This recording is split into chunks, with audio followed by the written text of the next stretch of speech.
तो आज का टॉपिक है translation based on IS and QW. जब हम 6 स्ट्रक्चर का चर्चा किए थे, AS, NS, IS, NIS, QW, NQW, तो उसमें बताए थे सबका फुल फॉर्म कि आईएस का फुल फॉर्म क्या होता है और क्यूडब्ल्यू का क्या होता है। एक बार फिर चर्चा कर देते हैं कि आईएस का मतलब होता है इंटेरोगेटिव सेंटेंस और क्यूडब्ल्यू का मतलब क्वेश्चन वर्ड। इसको हिंदी में कहते हैं प्रश्नबोधक वाक्य और इसको हिंदी में कहते हैं प्रश्न वाले शब्द। बच्चे अक्सर कंफ्यूज हो जाते हैं इसमें कि कहां पर हम आईएस का प्रयोग करेंगे और कहां पर क्यूडब्ल्यू का प्रयोग करेंगे। जरा एक एग्जांपल देखते हैं। वह क्या वह खाता है? क्या वह खाता है? और दूसरा है कि वह क्या खाता है।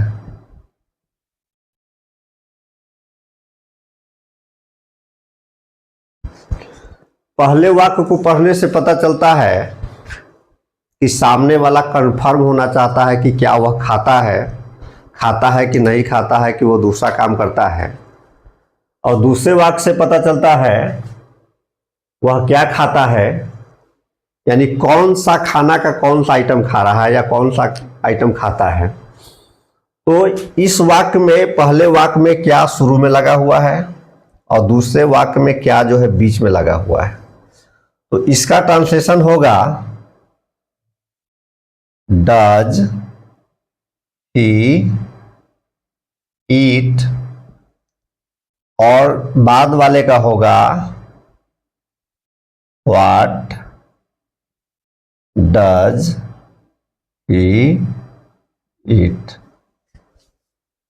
बच्चे गलती कर देते हैं कि क्या वह खाता है बना देता है कि व्हाट डज ही ईट।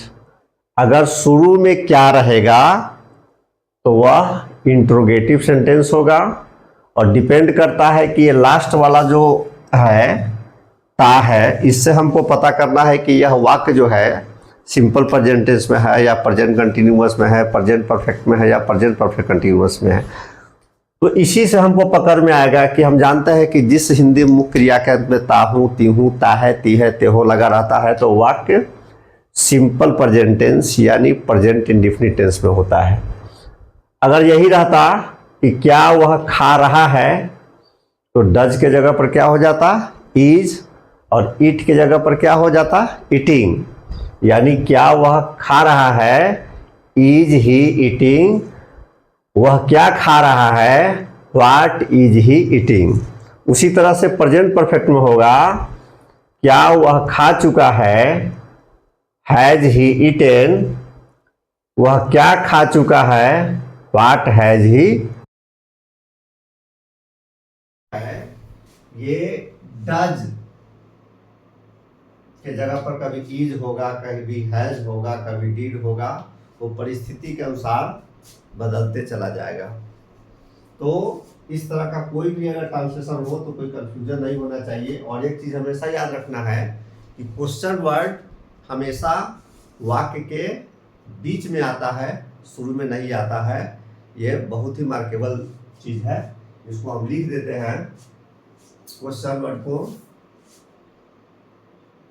क्या, कब, कौन, कौन सा, कैसे, किसका, किनको, कहाँ, 1 2 3 4 5 6 7 8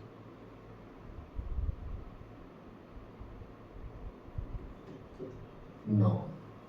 क्वेश्चन वर्ड की संख्या टोटल कितना है? 9 है।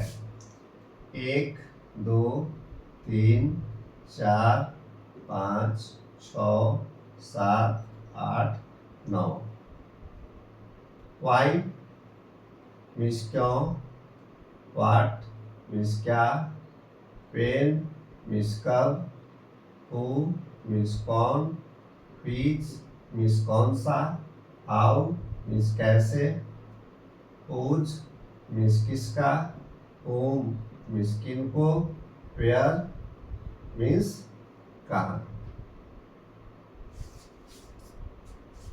जितना भी है लिखा हुआ 1 से 9 तक, क्यों, क्या, कब, कौन, कौन सा, कैसे, किसका, किनको, कहाँ, ये सारे के सारे वर्ड किसी भी वाक्य के बीच में आता है। दूसरा एग्जांपल लेते हैं।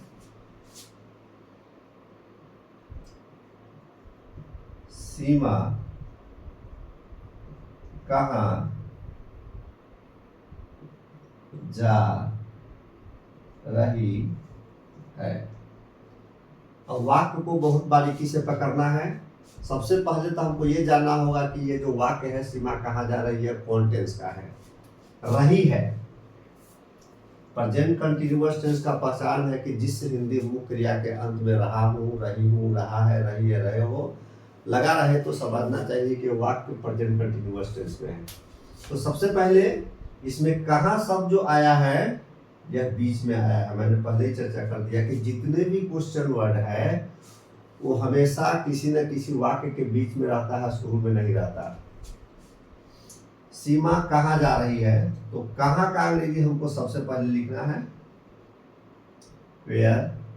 अब उसके बाद यहाँ पर डज है और यहाँ पर प्रेजेंट कंटिन्यूअस है तो इज का उपयोग करेंगे, वेयर इज, तब लिखेंगे सब्जेक्ट सीमा, फिर लिखेंगे बिफोर गोइंग। सीमा कहाँ जा रही है, वेयर इज सीमा गोइंग। अब हमको कहना है कि राधा क्या खा रही है, व्हाट इज राधा ईटिंग। रोशन क्यों हंस रहा है, रोशन क्यों हंस रहा है, व्हाई इज रोशन लाफिंग। तो अब कोई कंफ्यूजन नहीं होगा, इसको अच्छी तरह से याद कर लेना है और 9 क्वेश्चन वर्ड को, ये सभी टेंस में काम आएगा। तो आज के लिए इतना है।